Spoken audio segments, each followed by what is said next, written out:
இன்று மாற்றத்தின் நாள்.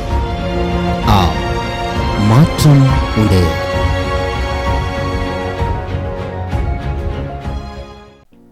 ஆண்டவராகிய இயேசுவின் நாமத்தினாலே மாற்றம் உண்டு என்கிற அனுதின தியானத்தின் மூலமாக உங்களை சந்திக்கிறதுல எனக்கு மிகுந்த சந்தோஷம். ஆண்டவரும் இரட்சகருமாகிய இயேசுவின் நாமத்தில் உங்களை வாழ்த்துகிறேன். சுகமாயிருப்பேன் என்று விசுவாசிக்கிறேன். கர்த்தர் உங்களோடு கூட இருந்து அற்புதமாய், ஆச்சரியமாய், மேன்மையாய் நம்முடைய கிரியைகளை கர்த்தர் வெளிப்படுத்துவாராக. எந்த சூழ்நிலையிலையும் சோர்ந்து போகாதிருங்கள். தேவன் நினைத்த காரியத்தை உங்களுடைய வாழ்க்கையில் நினைத்த வேலையில் ஆச்சரியமாய் செய்து முடிப்பதற்கு அவர் உண்மையில் ஆண்டவர். The book of Daniel, chapter number 4, verse number 34 and 35. 34, 35 வசனத்தின் தானியேலின் புஸ்தகம் 4ஆம் அதிகாரத்துக்கு நேராய் நம்முடைய கவனத்தை திருப்பிக் கொள்வோம். அந்த நாட்கள் சென்ற பின்பு நேபுகாத்நேச்சாராகிய நான் என் கண்களை வானத்துக்கு ஏறெடுத்தேன். என் புத்தி எனக்கு திரும்பி வந்தது. அப்பொழுது நான் உன்னதமானவரை ஸ்தோத்தரித்து என்றென்றைக்கும் ஜீவித்திருக்கிறவரை புகழ்ந்து மகிமைப்படுத்தினேன். அவருடைய கர்த்தத்துவமே நித்திய கர்த்தத்துவம். அவருடைய ராஜ்யமே தலைமுறை தலைமுறையாக நிற்கும். பூமியின் குடிகள் எல்லாம் ஒன்றுமில்லை என்று எண்ணப்படுகிறார்கள். அவர் தமது சித்தப்படியே வானத்தின் சேனையையும் பூமியின் குடிகளையும் நடத்துகிறார். அவருடைய கையை தடுத்து அவரை நோக்கி என்ன செய்கிறீர் என்று சொல்லத்தக்கவன் ஒருவனும் இல்லை என்று. அதுக்கு அடுத்த வசனங்களிலே அநேக ரெஸ்டரேஷனை பற்றி கர்த்தர் பேசுகிறார். At the end of the days, I, Nebuchadnezzar, lifted my eyes to heaven, and my reason returned to me, and I blessed the Most High, and praise and honor Him, who lives forever. For His dominion is an everlasting dominion, and His kingdom endures from generation to generation.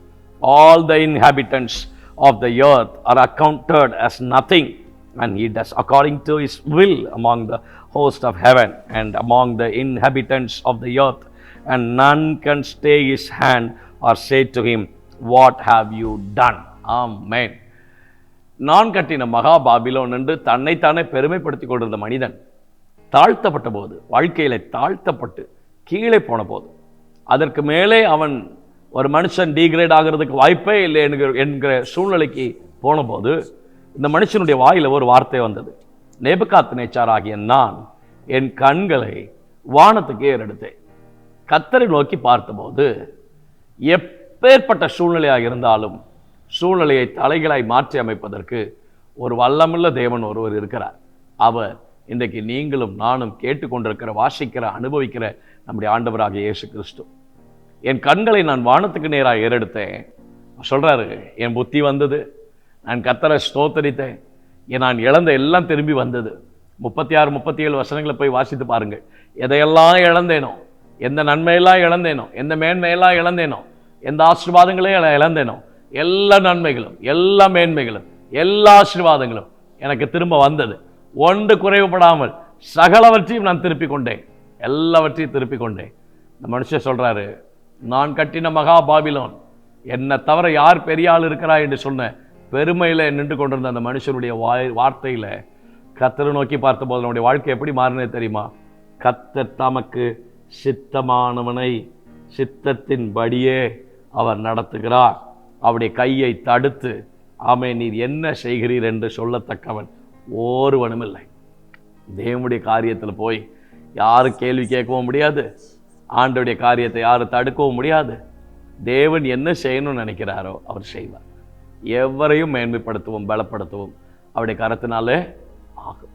ஒன்னே ஒன்று, அடிமட்டத்தில் இருக்கிறேன், நான் கீழே இருக்கிறேன், நான் இனி எழுந்திருப்பதற்கு வாய்ப்பே இல்லை, பரவாயில்லை, கர்த்தரை மாத்திரம் பாருங்க, ஆண்டவரை மாத்திரம் பாருங்க.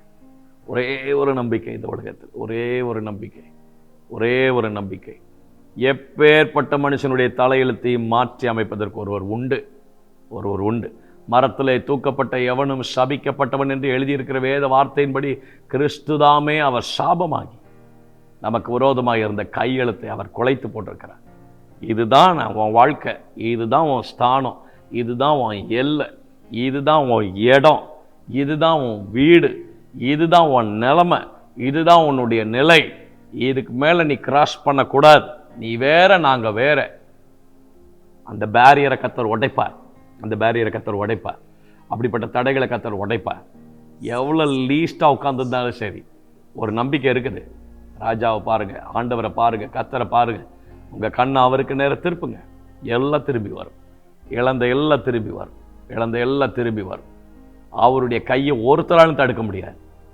அவருடைய கையை ஒருத்தராலும் தடுக்க முடியாது. இந்த உலகத்தில் யார்கிட்ட என்ன வேணாலும் பேசி நம்மளை டீக்ரேட் பண்ணுறதுக்கு என்ன வேலை வேணாலும் செய்யலாம். கர்த்தர்ட்டலாம் அப்படி கேம் ஆட முடியாது.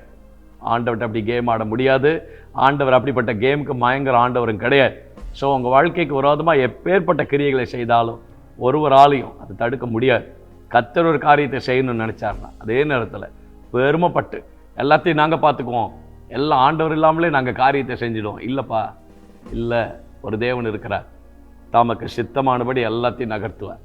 தமக்கு சித்தமானபடி எல்லாத்தையும் அமைத்துக் கொள்வார். யாரை எங்கே எப்போ கொண்டு போய் வைக்கணும்னு God knows everything.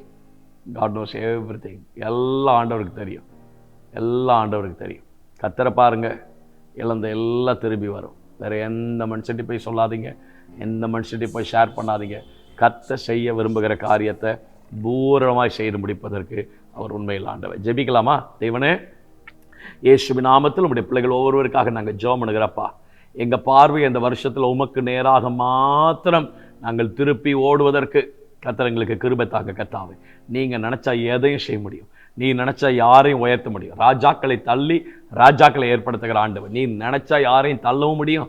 நீ நினச்சா யாரையும் தூக்கவும் முடியும். நீ நினச்சா என் வாழ்க்கையை அடுத்த செகண்ட் மாற்றி அமைக்கிறதுக்கு உங்களால் முடியும். கர்த்தாவே, இதை ஏன் செய்கிறீங்கன்னு உங்கள்கிட்ட நாங்கள் கேள்வி கேட்க முடியாது.